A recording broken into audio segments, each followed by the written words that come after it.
Hello everyone. I Priyanka welcome you all to PVR कक्षा। तो जो आज का हमारा लेक्चर रहेगा उसमें हम 2023 के पूरे ईयर के जो पीवाईक्यूज़ हैं वो देखने वाले हैं। ठीक है, 2023 for the part 1 and part 2 दोनों ईयर्स के हम पीवाईक्यू देखेंगे। ऑलरेडी वी हैव कवर्ड 2025 के जो हैं दोनों पार्ट, 2024 के बोथ पार्ट, एंड जो आज की हमारी क्लास रहेगी उसमें हम 2023 के दोनों पार्ट हैं वो कवर करने वाले हैं। So this class would be a little bit longer than our usual classes, so please stay tuned till the end of the lecture. You will be very benefited through this lecture क्योंकि हम हर एक चीज़ को tricks के साथ discuss करने वाले हैं। हर एक चीज़ की जो कंसेप्चुअल अंडरस्टैंडिंग है वो लेने वाले हैं। ठीक है, हम कोशिश करेंगे हर चीज़ को बहुत अच्छे से समझें, अच्छे से डीप में उनका एनालिसिस करें, और साथ में आपको जो थीम्स है उनका तो पता लग ही जाएगा कहाँ से क्या क्वेश्चन है। देखो, जो हमने लास्ट लेक्चर किया था 2025 पार्ट 2 वाला, that was on a little bit tougher side, क्योंकि उसमें जो हमारे इंटरनेशनल जो ऑर्गेनाइजेशंस है that were asked in a major chunk. ठीक है, और देखो स्कीम्स की जो स्टूडेंट्स कह रहे हैं we will cover schemes in a different series all together. ठीक है, क्योंकि स्कीम्स है also makes a very important part for your examination. तो स्कीम्स हम जो पीवाईक्यूज में आई है एटलीस्ट उनको तो बहुत अच्छे से करें। इसी पॉइंट ऑफ व्यू से हमने स्कीम्स के लिए एक अलग से लेक्चर है वो प्लान किया है। सो चलो देखो, अब पीडीएफ और नोट की बात करें तो आपको हैंड रिटन नोट्स भी मिलेंगे जो आज हम लिखने वाले हैं पीडीएफ में, और साथ में आपको जो इसकी क्लीन पीडीएफ है वो भी मिल जाएगी। कहाँ मिलेगी अगर इसकी बात करें तो वो हमारे टेलीग्राम चैनल पर है, वहाँ पर जाकर आपको मिल जाएगी। वहाँ जाकर आप डाउनलोड कर सकते हो उसको फ्रीली। ठीक है, और ये हमारा इंस्टाग्राम हैंडल है, you can follow this and ask your queries personally to us, you can connect here personally. ठीक है, और ये हमारा यूट्यूब चैनल तो है जिसमें हमारी क्लासेस हैं वो चल रही हैं। तो चलिए देखते हैं, सबसे पहले हम देखेंगे 2023 पार्ट 1 का जो हमारा पीवाईक्यू है उसको देखेंगे। Just wait a minute, let us just check कि हमारा जो लेक्चर है इज इट रिकॉर्डिंग और नॉट। ठीक है, चलो moving on to the question. चलिए देखते हैं क्या क्या क्वेश्चन है हमारे। चलो देखो, क्वेश्चन नंबर 23 क्या है हमारा। 23 अगेन ये हमारा जो है क्वेश्चन पेपर, ऑफिशियल जो क्वेश्चन पेपर है उसी का ही क्वेश्चन नंबर इसमें मेंशन्ड है, सो दैट आपको एक कनेक्शन सा फील हो। Let us just dive into the question. देखो, Niti Aayog as a theme is a very important topic, क्योंकि नीति आयोग से ऑलमोस्ट एवरी ईयर क्वेश्चन है। नीति आयोग के जो रिपोर्ट्स हैं वो भी इम्पोर्टेंट है। नीति आयोग in it self is a very important topic, तो ये आपको स्किप नहीं करना है। तो देखो इसमें क्या पूछा है, ऑब्जेक्टिव पूछे हैं कि नीति आयोग के ऑब्जेक्टिव क्या क्या हैं। तो चलिए देखते हैं। देखो, सबसे पहले आपको पता होना चाहिए नीति आयोग हमारी एक थिंक टैंक बॉडी है। ठीक है, और इनके जो चेयरमैन हैं वो कौन होते हैं, प्राइम मिनिस्टर होते हैं, ये भी आपको पता होना चाहिए, वेरी वेरी इंपॉर्टेंट। और ये जो नीति आयोग है 2015 में इसको फॉर्म किया गया था। ठीक है, कौन से, जो हमारे अर्लियर एक कमीशन था प्लानिंग कमीशन, उसको रिमूव करके, उसको हटाकर ये नीति आयोग है वो लाया गया है। ठीक है, इन दोनों में कुछ डिफरेंस है, वो डिफरेंस भी हम देखेंगे जैसे जैसे क्वेश्चंस आएंगे। देखो, इम्पोजिंग पॉलिसीज़, देखो पॉलिसीज़ इम्पोज करना अब नीति आयोग का काम नहीं है, ये आपको याद रखना है। ठीक है, जो हमारा प्लानिंग कमीशन था उसका पॉलिसी इम्पोज करना प्लान था, लेकिन अब जो हमारा नीति आयोग है उसका नहीं है, तो ये पॉइंट हमारा गलत हो जाएगा। एलोकेशन ऑफ फंड्स, अगेन जो ये फंड्स को एलोकेट करने की पावर है ये भी हमारी नीति आयोग से ले ली गई है। पहले जो हमारा प्लानिंग कमीशन था उसके पास ये पावर थी, बट अब जो हमारा नीति आयोग है इसके पास ये जो पावर है वो नहीं है फंड्स को एलोकेट करने की। ओके, जो थर्ड पॉइंट है हमारा डिज़ाइन स्ट्रेटजीज, हाँ जी, ये इसका काम है लॉन्ग टर्म पॉलिसीज़ को फॉर्मुलेट, फ्रेमवर्क है उनको तैयार करता है, but it's not its duty to impose the policies. ठीक है, ये चीज़ आपको याद रखनी है। तो ये हमारा थिंक टैंक है और ये क्या करेगा, स्ट्रेटजीज बनाएगा और लॉन्ग टर्म पॉलिसीज़ हमको, उनके जो फ्रेमवर्क है ना उनको तैयार करेगा। ठीक है, तो इसमें सिर्फ एक ही स्टेटमेंट हमारी करेक्ट रहेगी। अगेन इसमें पूछा क्या है हमारा, करेक्ट पूछा है, वेरी वेरी इंपॉर्टेंट, क्योंकि देखो कई बार ना यहाँ पर इनकरेक्ट भी पूछ लेते हैं, और देखो इनकरेक्ट में ऑप्शंस भी गिवन है, so you have to be very cautious while reading this कि what is asked in the question. Okay, correct और इनकरेक्ट। चलिए moving on to the next question. देखो एक्सप्लेनेशन है वो इंग्लिश में ही गिवन है, so that you can link after the class also. Think tank है, ये हमने सबसे पहली चीज़ डिस्कस करी है, जो पॉलिसीज है उनको डिज़ाइन करता है, यानी कि उनके जो फ्रेमवर्क है उनको तैयार करता है। कोऑपरेटिव जो फेडरलिज्म है उसकी पॉलिसीज़ पे बेस है ये, तो ये भी बहुत इंपॉर्टेंट है। जो एक्सप्लेनेशन यहाँ पर गिवन है ना, this is a very important. ठीक है, क्योंकि आप जब पढ़ोगे ना इसको तो आपको खुद रियलाइज़ होगा कि हाँ ये बहुत इंपॉर्टेंट है। ठीक है, जो फंड एलोकेशन का जो सेकेंड पॉइंट था वो किसका काम है, हमारे फाइनेंस कमीशन का है। आप लोगों के लिए क्वेश्चन रहेगा, अभी फाइनेंस कमीशन के जो करंट में जो हेड हैं वो आपको बताने हैं, उनका नाम बताना है, what is the name of the current finance commissioner. ठीक है, उनका नेम आपको कमेंट सेक्शन में बताना है। चलिए moving on to the next question. Again ये हमारा 23 के बाद 27 पे पूछा गया था। विच ऑफ द फॉलोइंग, देखो कई बार क्या होता है रेगुलर क्वेश्चन पूछ लेते हैं और कई बार क्या होता है क्वेश्चन को बीच बीच में कहीं कहीं दे देते हैं, तो वो हमें वहीं से उठाने पड़ते हैं। Okay, which of the following conditions is और are necessary for the issue of writ. Again writ is also very important topic, ठीक है। और रिट का आर्टिकल कौन सा रहेगा हमारा, आर्टिकल 32। इसको हम क्या कहते हैं, हमारी heart and soul of the constitution भी बोलते हैं। और ये क्वेश्चन हम ऑलरेडी अपनी क्लासेस में सोल्व कर चुके हैं कि इन्होंने बोली थी ये बात, डॉक्टर भीमराव अंबेडकर जी। डॉक्टर भीमराव अंबेडकर जी हैं, उन्होंने ये चीज़ बोली थी। ओके, तो चलिए देखते हैं। देखो कौन सी रिट है ये हमारी, सरसरी इसको बोल सकते हैं, सर्टियोररी आप बोल सकते हो, नो मैटर, आप इसको किसी भी तरह प्रोनाउंस कर सकते हो, but we pronounce it as certiorari. तक ये याद रहे, एक ट्रिक है, वैसे ये सरसरी नहीं होती है, इसको बोलते भी ऐसे ही टाइप में है, ठीक है। तो इसको कैसे याद रखोगे आप, सरसरी, इसकी ट्रिक रहेगी सरसरी। और देखो कि जो हमारे हायर जो कोर्ट हैं, उन्होंने लोअर कोर्ट में ऑर्डर पास किया है, हायर कोर्ट ने लोअर कोर्ट को ऑर्डर पास कर दिया है, जिसकी वजह से क्या फैल गई है, सरसरी फैल गई है, ठीक है। इससे आपको याद रहेगी कि जो हमारा हायर कोर्ट है वो लोअर कोर्ट को ऑर्डर पास करता है, जिसकी वजह से क्या फैल रही है, सरसरी फैल गई है, ठीक है। There should be a tribunal and an officer having legal authority. Okay, always remember, just underline the main keyword of the statements. Okay, legal authority to determine questions affecting rights of subject and having a duty to act judicially. जी हाँ, जब तक हमारे पास legal authority नहीं होगी तब तक हम इस रिट को इश्यू नहीं कर सकते। So it is a very important thing कि आपके पास जो ऑफिसर हैं, देयर शुड बी ट्राइब्यूनल या फिर एक ऑफिसर ऐसे होने चाहिए जिनके पास लीगल अथॉरिटी है डिटरमाइन करने की क्वेश्चंस को, कि भाई जो राइट ऑफ सब्जेक्ट है या फिर ऐसे क्वेश्चंस को डिसाइड करने के लिए आपके पास अथॉरिटी होनी चाहिए। लाइक वे जो सुप्रीम कोर्ट है वो हाई कोर्ट्स को ऑर्डर दे सकता है क्योंकि इसके पास लीगल अथॉरिटी है to do so. Okay, such tribunal और officer has acted without jurisdiction. हाँ जी, उसकी ज्यूरिसडिक्शन में वो चीज़ नहीं आ रही है। फॉर एग्जांपल हाई कोर्ट की ज्यूरिसडिक्शन में कुछ चीज़ नहीं आ रही है, लेकिन still he it acted upon it, तो जो सुप्रीम कोर्ट है वो क्या करेंगे जो सरसरी रिट है उनको पास करेंगे, ठीक है।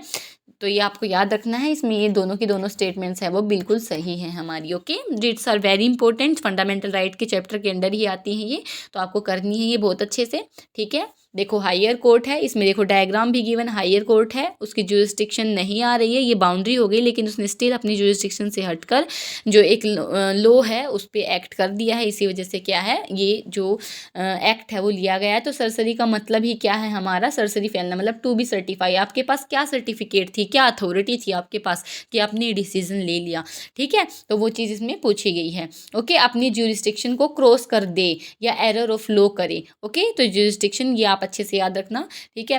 देखो छोटी चीज़ में भी डायग्रामेटिक रिप्रेजेंटेशन हम आपको दे रहे हैं so that your mind can imprint that, और आप इसको रिकॉल कर पाए in your examination. Okay, main जो एग्ज़ाम है उसमें। चलो देखो ऐसी जो बेंचेस है इसके ऊपर हम ऑलरेडी अपनी जो क्लासेस हैं उसमें राइट टू प्राइवेसी का देख चुके हैं, है ना। तो चलिए बताइए, जिन स्टूडेंट्स ने वो क्लास देख ली है एक बार बताइए राइट टू प्राइवेसी के लिए कौन सी बेंच थी, कौन से वो जज थे, उनका नाम बताना आपको भी है। वो ऑलरेडी सॉल्व दिस क्वेश्चन। इसका आपको आर्टिकल भी बताना है, in which article right to privacy come.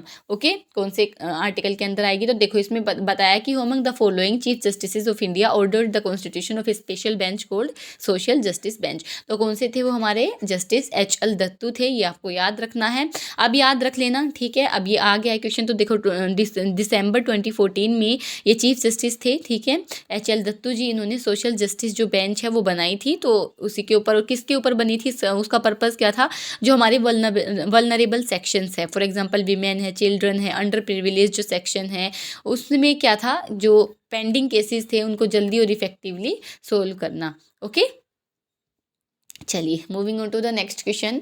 Which one of the following department और authorities is not under Ministry of Home Affairs. चलिए देखते हैं। देखो suppose we do not know this question, हमें नहीं पता है, but still with our common sense we will effectively do this question correctly. Okay, चलिए देखते हैं कैसे। देखो, एक तो अंडरलाइन कर लो वर्ड्स को कि डिपार्टमेंट ऑफ स्टेट है, ठीक है, ऑफिशियल लैंग्वेज है। ओके, अब देखो केमिकल वेपन है, ठीक है, और department of Jammu and Kashmir है। तो होम अफेयर्स मतलब गृह मंत्रालय।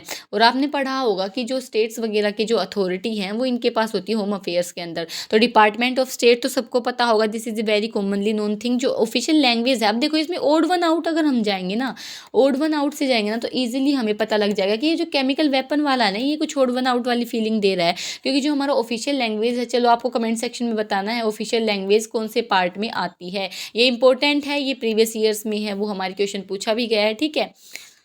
चलो बताओ ऑफिशियल लैंग्वेज है वो कौन सी उसमें आती है लैंग्वेज का, ठीक है। चलो देखो, ये हमारे इसका करेक्ट आंसर होगा केमिकल वेपन्स वाला। ओड वन आउट के थ्रू हम इसको इजीली कर पाएंगे, ठीक है। चलो, who among the following is given discretionary power, ठीक है, discretionary power under the 5th schedule, okay, of the constitution. देखो रिमेंबर, यहाँ पर हमसे 5th शेड्यूल पूछा है, ठीक है, इस चीज़ को अच्छे से पढ़ो। Of India to set up a tribes advisory council in state which has scheduled tribes but not scheduled areas. And all of us know कि जो हमारा 5th शेड्यूल है उसमें शेड्यूल्ड एरियाज नहीं होते हैं, शेड्यूल्ड एरियाज वाला हमारा 6th शेड्यूल होता है, ठीक है। तो किसके पास पावर रहेगी, हमारे प्रेसिडेंट के पास पावर रहेगी, ठीक है, कि जो डिस्क्रिशनरी पावर है वो किसके पास रहेगी, प्रेसिडेंट ऑफ इंडिया के पास रहेगी। Okay, this is very important, ठीक है, तो ये आपको याद रखना। चलो बताओ, हमारे आपको कमेंट सेक्शन में बताना कि जो 6th शेड्यूल है उसमें पावर किसके पास रहेगी। Okay, and options are the same. जो हमारा 6th शेड्यूल है उसमें पावर किसके पास रहेगी, और options will be the same. Okay, आपको हिंट भी दे दी गई है वैसे। चलो, moving on to the next question, क्या कहता है, सिटीजनशिप एक्ट है 1955 deals with the determination of citizenship on और after. Very very basic question, बहुत ज़्यादा बेसिक से क्वेश्चन है वो पूछा गया है।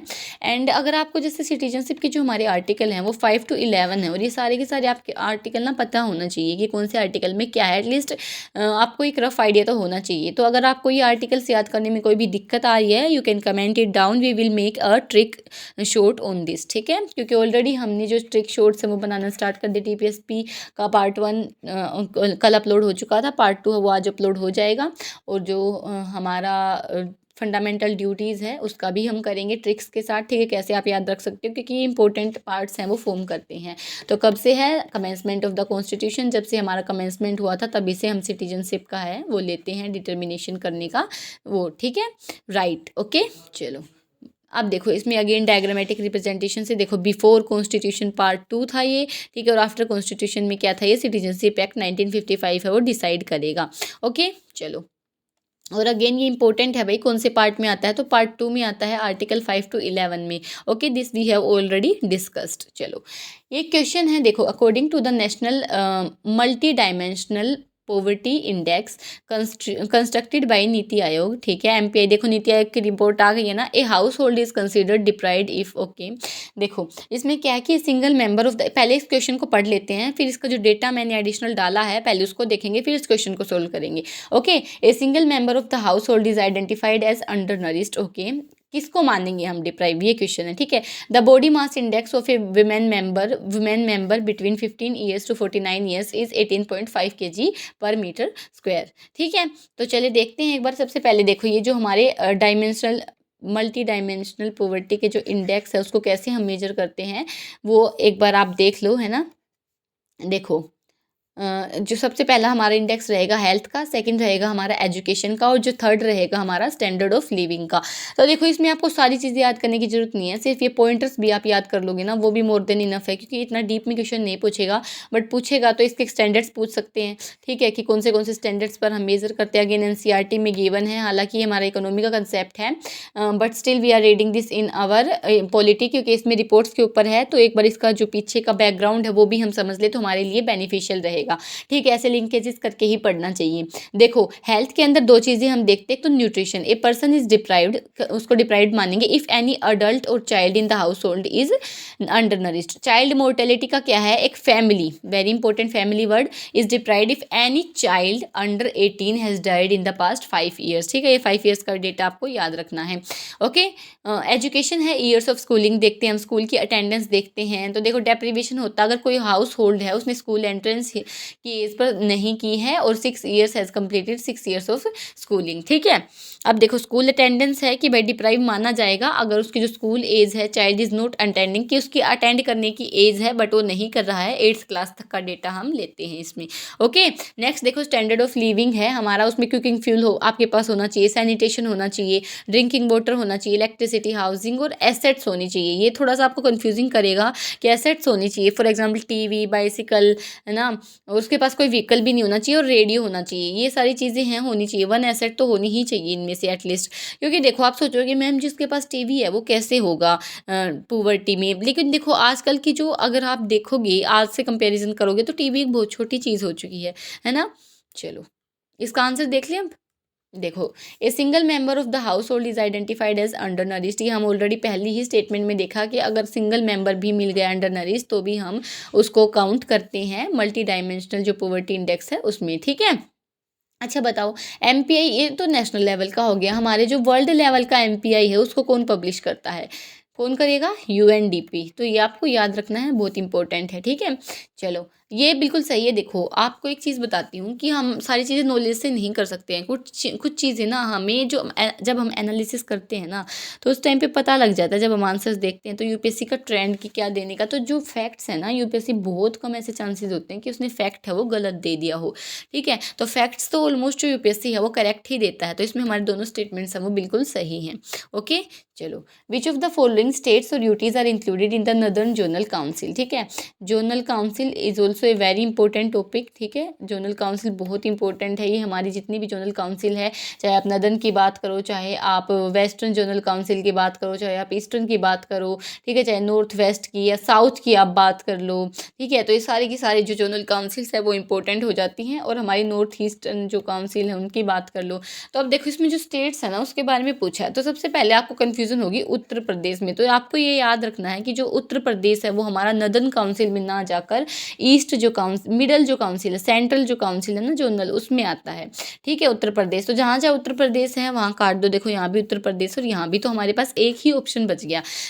आपको हमेशा याद रखना है कि एग्जामिनर सिर्फ उसी चीज़ से कन्फ्यूज़ करेगा जिससे हम हो सकते हैं कन्फ्यूज़। अब सबको पता है कि हम उत्तर प्रदेश है वो नदर्न प्लेन्स में हम पढ़ते हैं, बट ये जरूरी नहीं है कि जोनल काउंसिल है वो उसकी नदर्न ही है, ठीक है। तो इसी से ही, सिर्फ इस एक ऑप्शन से ही हम आंसर पे आराम से आ गए, है ना। तो कौन सी स्टेट्स हैं हमारे, हरियाणा है, पंजाब है, हिमाचल प्रदेश है, राजस्थान है, सिटी ऑफ दिल्ली है, नेशनल कैपिटल जो टेरिटरी है हमारी, ठीक है। चलो देखो नेक्स्ट क्वेश्चन क्या है, विच one of the following statements about solicitor general of India is not correct.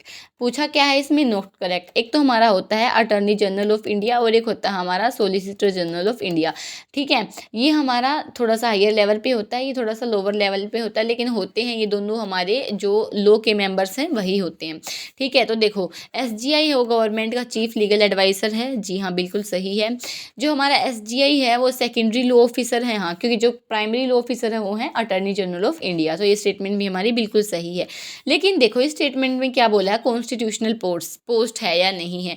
इस पे ना क्वेश्चन बहुत बनते हैं कि ये बॉडी कॉन्स्टिट्यूशनल है या नहीं है, या फिर जो पोस्ट है वो कॉन्स्टिट्यूशनल है या नहीं है। तो बहुत इंपॉर्टेंट है, ये हमारी कॉन्स्टिट्यूशनल पोस्ट नहीं है, ये आपको याद रखना है। ओके, और एसजीआई है वो अपॉइंटेड, कौन अपॉइंट करता है, अपॉइंटमेंट कमेटी करती है। तो ये भी हमारी स्टेटमेंट बिल्कुल सही है। ओके, तो इसका करेक्ट आंसर क्या हो जाएगा हमारा, की कॉन्स्टिट्यूशनल पोस्ट नहीं है। ओके चलो, विच one of the following committees does not have the, देखो कमिटीज भी बहुत इंपॉर्टेंट टॉपिक है हमारा, कमिटीज़ जो हमारी, और इनमें से सिर्फ 3 कमिटीज़ इंपॉर्टेंट है, public accounts committee, committee on public undertaking और एस्टिमेट्स कमेटी। ये तीनों ही कमेटी इंपॉर्टेंट है हमारी, ठीक है। तो इन पे एक बार स्टार मार्क कर देते हैं, तीनों की तीनों कमिटीज़ इंपॉर्टेंट है। अब इसमें देखो पूछा क्या है कि does not have the member of Rajya Sabha, कि राज्यसभा के मेंबर्स नहीं हैं, तो वो कौन सी कमेटी है हमारी। देखो अगर आपने देखा होगा, इसको कैसे याद करोगे आप, इसका लॉजिक समझो पहले। देखो बजट है, हम जो बजट है वो करते हैं डिसाइड, है ना। अगर आपने देखा होगा तो बजट कभी भी राज्यसभा में हम नहीं लाते हैं, हमेशा लोकसभा में लेकर आते हैं। हालांकि राज्यसभा उस पर डिस्कस कर सकता है, बट स्टिल जो बजट है वो किस में आता है, हमारा लोकसभा में। तो बजट में अगर हम इम्पोर्टेंस की बात करें तो कौन इंपॉर्टेंट है, हमारी लोकसभा इंपॉर्टेंट है। एक मिनट इसमें पेन चेक कर रही हूँ ना, कौन सा पेन है जो सही यूज़ हो जाए, ताकि आपको उसमें विजिबिलिटी सही रहे, ठीक है। तो जो हमारी लोकसभा है उसमें प्रायोरिटी पे रहती है, राज्यसभा वो डिस्कस कर सकती है बट उसमें प्रेजेंट नहीं होता है, ठीक है। राज्यसभा में जो बजट है वो प्रेजेंट नहीं होता है, किसमें होता है, लोकसभा में। तो एस्टिमेट कमेटी क्या करती है, एस्टिमेट्स मतलब आपको फाइनेंस है वो कैसे आप कहाँ एलोकेट करोगे कहाँ नहीं। तो हमारी एस्टिमेट कमेटी में 30 मेंबर्स होते हैं और वो 30 के 30 किससे हैं, लोकसभा से हैं, ठीक है। तो ये चीज़ आपको याद रखनी है। और ये तीनों की तीनों कमेटीज़ इंपॉर्टेंट है यार, इनको तो आप छोड़ नहीं सकते हो। एक बार इसके थोड़े थोड़े पॉइंट्स, ऐसा नहीं है बहुत ज़्यादा पॉइंट्स है, थोड़े थोड़े पॉइंट्स आपको मिलेंगे तो आप उनको एक बार याद कर लेना, ठीक है। देखो 30 मेंबर होते हैं एस्टिमेट्स कमेटी में, और बाकी जो हमारी 2 कमेटीज है उसमें टोटल 22 होते हैं, और 15 लोकसभा से 7 है हमारे राज्यसभा से होते हैं। ओके चलो एक मिनट, इसमें एक्सप्लेनेशन में लिख रखा है या नहीं, और ये सारे के सारे लोकसभा, ठीक है। इसमें डायरेक्ट एक्सप्लेनेशन है, कोई नहीं, हमने लिख लिया है ना ऑलरेडी। चलो moving on to the next question. देखो which one of the following statements about the election of the president of India is not correct, ठीक है। About the president of India is not correct, और किसके बारे में है, election. तो again president in itself is a very very important topic, है ना। तो ये इंपॉर्टेंट हो जाता है हमारा। देखो union minister shall not be eligible for election as the president. President के इलेक्शन के लिए हमारे जो यूनियन मिनिस्टर हैं वो एलिजिबल नहीं है। क्या हमने ऐसी कोई चीज़ है वो कहीं पढ़ी है? चलो इस स्टेटमेंट को हम होल्ड पे रखते हैं। देखो नेक्स्ट क्या है, president is elected by the elected members. Very very important, जो प्रेसिडेंट के इलेक्शन में है वो सिर्फ इलेक्टेड मेंबर्स ओनली पार्टिसिपेट करते हैं, ठीक है। Only elected members participate in the election of president of India. और जो हमारा वाइस प्रेसिडेंट का इलेक्शन होता है उसमें कौन कौन हो सकते हैं, उसमें हमारे इलेक्टेड प्लस नॉन इलेक्टेड दोनों होते हैं, ठीक है।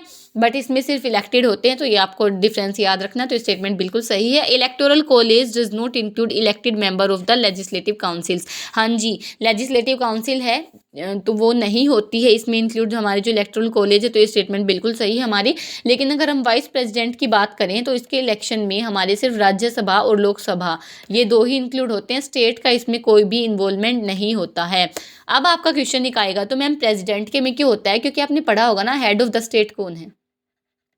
Head of the state. देखो पॉलिटी ना रटने से नहीं आएगी, ट्रिक से हम कर सकते हैं, बट वो भी तब होगा जब हमें कंसेप्चुअल क्लैरिटी होगी चीज़ों की, ठीक है। तो हेड ऑफ द स्टेट कौन रहेंगे? हमारे प्रेसिडेंट। और अगर हेड ऑफ द स्टेट है तो स्टेट का इन्वॉल्वमेंट उसमें जरूरी है, बट इसमें लेजिस्लेटिव जो काउंसिल्स हैं वो इसमें इन्वॉल्व नहीं होंगी, ये आपको याद रखना है, okay. The system of PRS-TV very very important भाई, ठीक है। PRS-TV का ही होता है, हमें पता है, proportional representation by means of single transferable vote. चलो बताओ, एक तो प्रेसिडेंट का होता है और किस किस का होता है, वाइस प्रेसिडेंट का भी इसी के थ्रू होता है, और जो राज्यसभा की इलेक्शन है वो भी इसी के थ्रू होता है। ये भी इंपॉर्टेंट है यार, ठीक है। ये भी, इसके भी क्वेश्चन देखे हमने प्रीवियस ईयर में, although not in UPSC CDS but in other examination of UPSC जो कंडक्ट करवाता है। तो ये इंपॉर्टेंट है पॉइंट, ओके। चलो इसमें इनकरेक्ट स्टेटमेंट हमारी क्या हो जाएगी, क्योंकि देखो इसमें कोई ऐसा बार नहीं है जैसे USA में है कि उसमें ओनली जो हमारे नेचुरलाइज सिटीजन है वो ही प्रेसिडेंट बन सकते हैं, जिसने एक्वायर की है सिटीजनशिप वो नहीं बन सकते हैं। But in India there is no such provision, everybody can be president, कोई भी हो सकता है, ठीक है। बट जीतना जरूरी है, वोट्स हैं वो ज़रूरी हैं। चलो इसमें एक ब्लैंक पेज मैंने इसीलिए छोड़ा था ताकि एक बार आपको बता दूं कि जो हमारे प्रेसिडेंट हैं और जो हमारे वाइस प्रेसिडेंट हैं उन दोनों में मेन जो इलेक्शन का क्या डिफरेंस है, ठीक है। उनकी देखो इसमें ओनली इलेक्टेड मेंबर्स रहेंगे, ये आपको याद रखना है, ओनली इलेक्टेड मेंबर्स इसमें रहेंगे। लेकिन अगर हम बात करें तो कौन कौन रहेंगे इसमें, रहेंगे याद नहीं रखना है, हमें याद रखना है कौन नहीं रहेंगे। लेजिस्लेटिव काउंसिल के जो मेंबर हैं वो नहीं रहेंगे, बाकी सब रहेंगे इलेक्टेड में, चाहे वो आप स्टेट लेजिस्लेचर की बात कर लो, चाहे राज्यसभा के इलेक्टेड मेंबर की बात कर लो, चाहे लोकसभा के सारे रहेंगे। लेकिन इसमें क्या है, इसमें अपोजिट हो जाता है, इसमें इलेक्टेड भी रहेंगे और साथ में इसमें जो नॉन इलेक्टेड है वो भी रहेंगे, हमारे दोनों के दोनों रहेंगे। बट इसमें हमारी जो स्टेट है उसकी इन्वॉल्वमेंट नहीं होती है, ठीक है। इसमें राज्यसभा प्लस लोकसभा है, ओनली वो ही इन्वॉल्व होंगे वाइस प्रेसिडेंट में, ओके समझ आया। लेकिन जब हम रिमूवल करते हैं, प्रेसिडेंट का रिमूवल करते हैं, तो वहाँ पर जो स्टेट है उसकी इन्वॉल्वमेंट है वो नहीं होती है, ठीक है। यहाँ स्टेट को हम इन्वॉल्व नहीं करते हैं, सिर्फ राज्यसभा और लोकसभा की वोटिंग होती है, ठीक है। जिसको हम क्या बोलते हैं, रिमूवल नहीं बोलते, ये बोलते हैं हम इम्पीचमेंट। और ये कहाँ से लिया है हमने, कौन से कॉन्स्टिट्यूशन से लिया है, USA से लिया है, इम्पीचमेंट ऑफ प्रेसिडेंट, ओके। चलो moving on to the next question. देखो अगेन इसमें फिर से diagrammatic representation and I insist you all to go through these notes once after the class, ताकि आपको हर एक चीज़ है वो बहुत अच्छे से समझ आ जाए, because it is very important to understand. देखो जरूरी नहीं आपको ये क्वेश्चंस मगअप करने हैं, क्वेश्चन नहीं मगअप करने हैं, बट आपको थीम है ना वो एनालाइज करना बहुत ज़रूरी है। ठीक है, कौन से टॉपिक इंपॉर्टेंट है, जो आपको स्मार्ट वर्क किसी को कहते हैं, हमें पता होना चाहिए कौन से टॉपिक्स हैं वो इंपॉर्टेंट हैं। ठीक है, तो ये बहुत इंपॉर्टेंट चीज़ है। इसका हम एक शॉर्ट भी अपलोड करने की सोच रहे हैं कि कौन से इंपॉर्टेंट टॉपिक हैं, वो भी देख लेंगे, कोई बात नहीं। ठीक है, चलो देखो इसमें है ऑफिस ऑफ प्रॉफिट से कौन कौन एग्जेम्प्ट है। देखो आपने बार बार वर्ड पढ़ा होगा जब आपने पॉलिटी पढ़ी होगी, ऑफिस ऑफ प्रॉफिट, कि खुद का जो पर्सनल बिजनेस है वो नहीं कर सकते हैं, बट उसमें से एग्जेम्पशन किस किस को है, प्रेसिडेंट है, वाइस प्रेसिडेंट है, गवर्नर है, जो यूनियन और स्टेट मिनिस्टर, उनको तो ये आपको ये याद रखना है। ठीक है, चलो विच one of the following is not a part of article 51। ठीक है, नहीं है। देखो ये आज की शॉर्ट में आपको मिल भी जाएगा, इसको कैसे आपको याद रखना है। ठीक है, आर्टिकल 51 है वो हमारा डीपीएसपी में आता है, ये आपको इंपॉर्टेंटली ध्यान रखना है कि आर्टिकल 51 36 से 51 हमारे डीपीएसपीज हैं, और 51A है वो हमारा फंडामेंटल ड्यूटीज़ है। ठीक है, and that is added from the 42nd जो अमेंडमेंट हुई थी हमारी, उसके थ्रू इसको ऐड किया गया था। ये सारी चीज़ें रिकॉल कर लेना, ठीक है, रिवाइज कर लो इनको। देखो क्या है, इंटरनेशनल पीस और सिक्योरिटी, तो ये तो हमारा मेन पॉइंट ही है। ठीक है, इसमें पूछा नोट ए पार्ट, वेरी वेरी इंपॉर्टेंट पूछा क्या है, ये आपको ध्यान रखना है। तो इंटरनेशनल पीस और सिक्योरिटी तो आर्टिकल 51 ये कहता ही है एक्सप्लिसिटली, है ना। अब देखो मेंटेन जस्ट एंड ऑनरेबल जो रिलेशंस है, हाँ इसी का ही एक्सटेंशन है ना भाई। जब तक हमारे जस्ट और ऑनरेबल जो रिलेशंस है वो नहीं बनेंगे तो हम इंटरनेशनल पीस और सिक्योरिटी को कैसे मेंटेन करेंगे। अब ऐसे थोड़ी है कि किसी भी स्टेट ने उठ के कोई भी डेरोगेटरी है वो स्टेटमेंट दे दी आपकी किसके रिगार्डिंग, भाई किसी भी जो फॉरेन स्टेट है उसके रिगार्डिंग, ऐसा स्टेट नहीं कर सकता है। ठीक है, तो मेंटेन करना पड़ता है, तो ये स्टेटमेंट भी हमारी बिल्कुल सही है। Use of UN peace keeping, देखो अभी हमारी सोवरेनिटी के खिलाफ हो जाएगा बिल्कुल। ठीक है, जो सोवरेनिटी वाला पॉइंट हम पढ़ते हैं इंडिया में, तो इंडिया एक सोवरेन नेशन है और यूएन की वो पीस कीपिंग फोर्सेस को नहीं यूज़ करता है। ठीक है, तो इसका करेक्ट आंसर यही हो जाएगी। आउटराइटली वैसे भी हमें हमारा जो दिल है वो बता देगा कि जी नहीं ये तो गलत ही है। ठीक है, encourage settlement of international disputes by arbitration, हाँ जी ये हम करते भी हैं। जो सेटलमेंट जो इंटरनेशनल डिस्प्यूट्स हैं उनको हम आर्बिट्रेशन के थ्रू है उनको एनकरेज करें सेटलमेंट के लिए, है ना। जो फॉर एग्जांपल जो अदर जो नेशंस की वार होती है उसमें भी इंडिया ट्राई करता है कि जो सीज़ फायर है वो हो जाए। ठीक है, तो ये हमारी पॉलिसीज़ हैं भाई कि हम टोलरेशन की पॉलिसी को अपनाते हैं। ठीक है, चलो the resolution adopted by the United nation general assembly on 3 March 2021 decided. अब देखो इतना क्वेश्चन पढ़ा डर गए क्या पूछ लिया होगा यार इस क्वेश्चन में, बट नहीं आगे पढ़ो, इतनी बड़ी स्टेटमेंट है बट बहुत छोटू सा क्वेश्चन है। Celebrate the year 2023 international year of, very very important, ये जो हमारे इंटरनेशनल ईयर्स हैं ये बहुत इंपॉर्टेंट है। 2023 का जो इंटरनेशनल ईयर था वो मिलेट्स के लिए था। ठीक है, बहुत इंपॉर्टेंट था ये। ओके, और जो हमारा 2024 का था वो कैमेलिड्स के लिए था, और जो हमारा 2025 का था वो था कोऑपरेटिव्स के लिए। ठीक है, तो ये आपको सारे के सारे जो इंटरनेशनल ईयर्स है ये याद होने चाहिए भाई, इंपॉर्टेंट है और वैसे भी वन लीनियर स्टेटमेंट्स हैं।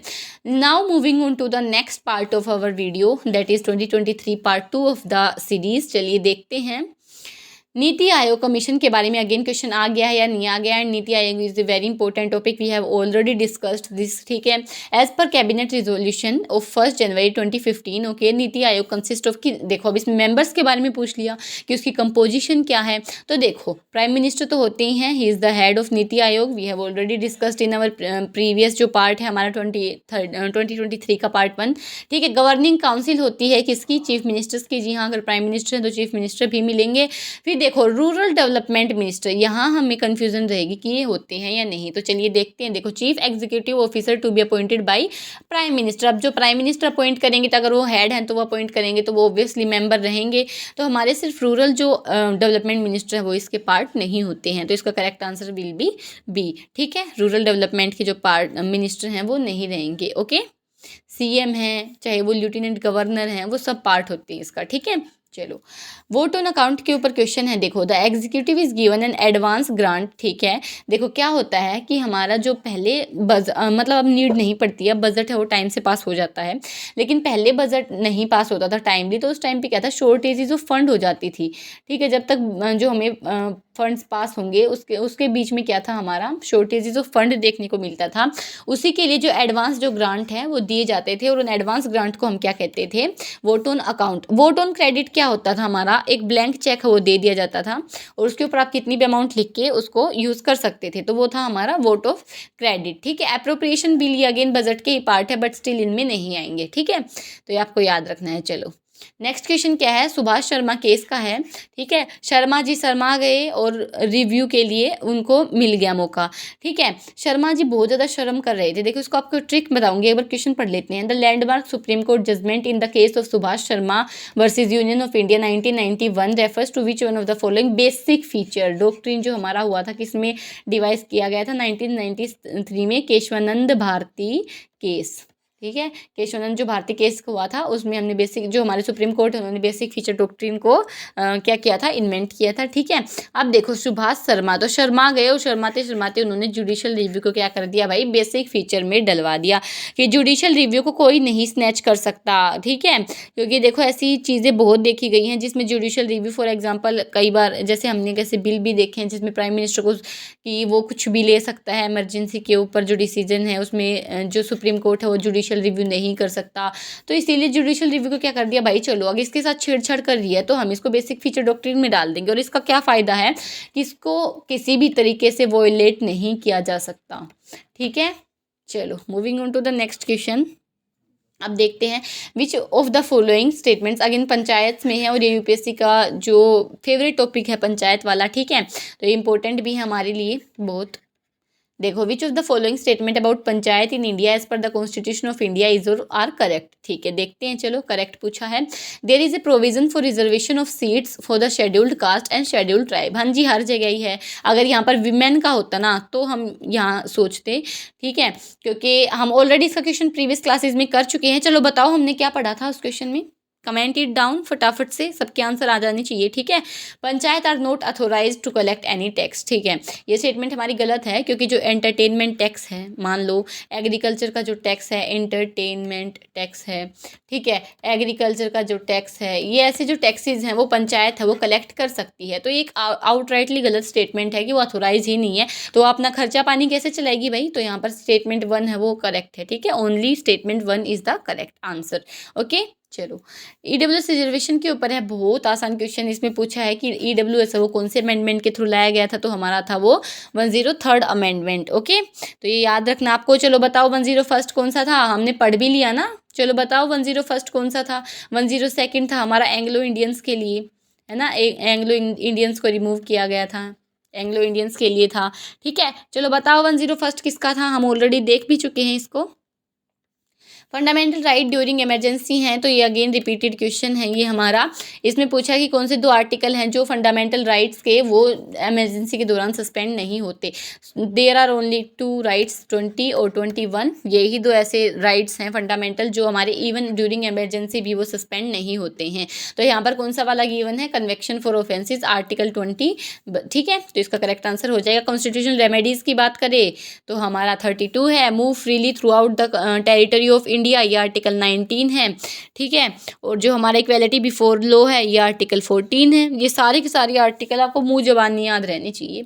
ठीक है, अब इसको डिटेल में तो हम नहीं कर सकते क्योंकि फिर बहुत ज़्यादा टाइम लग जाएगा ना। आपको अमेंडमेंट भी याद रखनी है, 44th अमेंडमेंट के बाद है ये रूल बनाया गया था कि नेशनल इमरजेंसी के दौरान है ये। आर्टिकल 20 जो कि कन्विक्शन का है, और जो आर्टिकल 21 है वो हमारा पर्सनल लिबर्टी का है, इनको सस्पेंड नहीं किया जाएगा।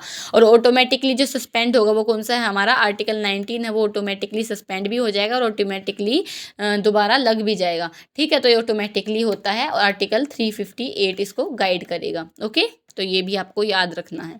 ठीक है, चलो अब देखो डिफेक्शन का है केस। एक तो देखो इसमें 2 चीज़ें हैं, एक तो हमारा है डिफेक्शन के केस में जब मेंबर्स को हम डिस्क्वालीफाई करते हैं, और एक होता है हमारा normal case other than defection. तो नॉर्मल केस में कौन करेगा, हमारा प्रेसिडेंट है वो करेंगे जो ग्राउंड ऑफ डिस्क्वालिफिकेशन है डिसाइड। और डिफेक्शन के केस में ये एक्सक्लूसिवली किसको पावर दी गई है, स्पीकर ऑफ लोकसभा, उनको पावर दी गई है। तो इसका आंसर हो जाएगा हमारा स्पीकर ऑफ लोकसभा। ओके, तो ये आपको याद रखना है। और कौन सा है इसमें डिफेक्शन का पार्ट शेड्यूल बताओ, शेड्यूल 10 में इसको डिस्कस किया गया है, शेड्यूल 10 में एंटी डिफेक्शन लॉ को डिस्कस किया गया है, ठीक है। और 2 अमेंडमेंट इसकी जो इम्पोर्टेंट है भाई, ये अमेंडमेंट भी 52nd और 93rd जो अमेंडमेंट है हमारी, 93rd या 93rd ही आई गेस, एक बार इसको चेक कर लेना, इसमें थोड़ा सा डाउट है, बट 52nd अमेंडमेंट है और जो 93rd अमेंडमेंट है, ये दोनों की दोनों अमेंडमेंट है, बहुत इंपॉर्टेंट है हमारी, ठीक है। तो ये आपको करनी है, इंपॉर्टेंट है, याद रखनी है कौन सी 2 अमेंडमेंट्स है जो डिफेक्शन से रिलेटेड है, ठीक है। चलो, तो यहाँ हमारे जो क्वेश्चंस हैं वो ख़त्म होते हैं, दोनों पार्ट 2023 यहाँ पर हम अपना कंप्लीट कर चुके हैं, ठीक है।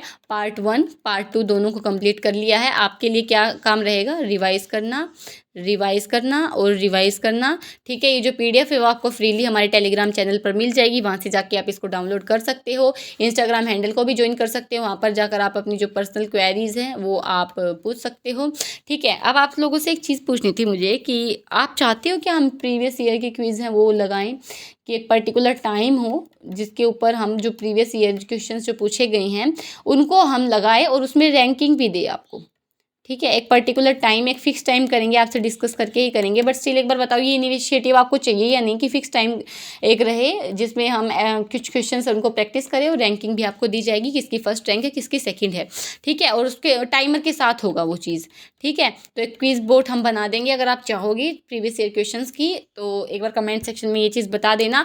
और आपको कोई भी ऐसा टॉपिक है जिसकी आपको ट्रिक्स चाहिए, इरिस्पेक्टिव ऑफ द सब्जेक्ट, कोई भी सब्जेक्ट है वो आप कमेंट सेक्शन में बता सकते हो, हम उसके ऊपर शॉर्ट हैं वो अपलोड कर दिया करेंगे, ठीक है। क्योंकि अब एग्ज़ाम नज़दीक आ रहा है तो आपको कुछ ऐसे टॉपिक्स हैं जिनमें डाउट हो रहा होगा फॉर श्योर, ठीक है। तो उसमें आप बता देना, चाहे वो कोई इंग्लिश का रूल है जो आपको समझ नहीं आ रहा है वो भी आप कमेंट सेक्शन में बता सकते हो, we will cover that rule also, ठीक है, इन ईजी वे जो आपको समझ भी आएगा बहुत आसानी से, विद क्वेश्चन प्रैक्टिस, क्वेश्चन के साथ हम लेके आएंगे हर एक चीज़ को। तो आप बता सकते हो कमेंट सेक्शन में टॉपिक का नाम, ठीक है, हम उसी टॉपिक को फिर कवर करेंगे।